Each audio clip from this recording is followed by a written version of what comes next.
আবু বকর সিদ্দিক যখন একটা কাজ করে ফেললো, সবাই বিজ্ঞপ্তি করছে যে উমরের একটা ভালো মানুষ, এই দেশটা চালানো লেগে আর হয় না। উমরে একদিনও বাইপাস করছে না। আমি সাম্রাজ্যের প্রাণ উমরে কোনো পুরস্কার বিজ্ঞপ্তি লাগাইছে না, কেউর কাছে কানে কানে উঠছে না, কেউ হওয়াইছে না, হওয়াইছে না। এখন কি করলো আবু বকর সিদ্দিক? একজন রাষ্ট্রপতি বানান লাগতো, হবে লেগিয়া ধরছে আর উমরে গিয়ে একটা সুবহানাল্লাহ জোরে বলেন না, আরো জোরে বলেন সুবহানাল্লাহ।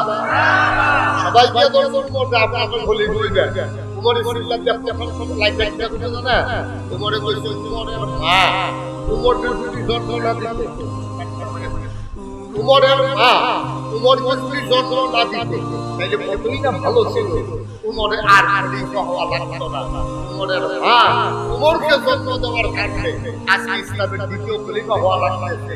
এরপর উমরের তৃতীয় লাগবে। উমরে কয়, ও তোমরা যে আমারে খলিফা বানাইতে চাও, আমারে যে প্রেসিডেন্ট বানাইতে চাও, অর্ধেকটা পৃথিবী আমার এটা রাষ্ট্রপতি বানাইতে চাও, আমার শাসনামলে পুরা নদীর তীরে একটা কুকুর যদি না খেয়ে মারা যায়, আর এই কুকুররা কিয়ামতের ময়দানে যদি ডাক দিয়ে আল্লাহর কাছে, আল্লাহ এই উমরের শাসনামলে আমি ফায়সালা বিচার চাই, সেই যে আমি কি জবাব দেব, এই চিন্তা আমার খলিফা হওয়ার জন্য পুরো 7 আল্লাহ প্রশংসা যায়।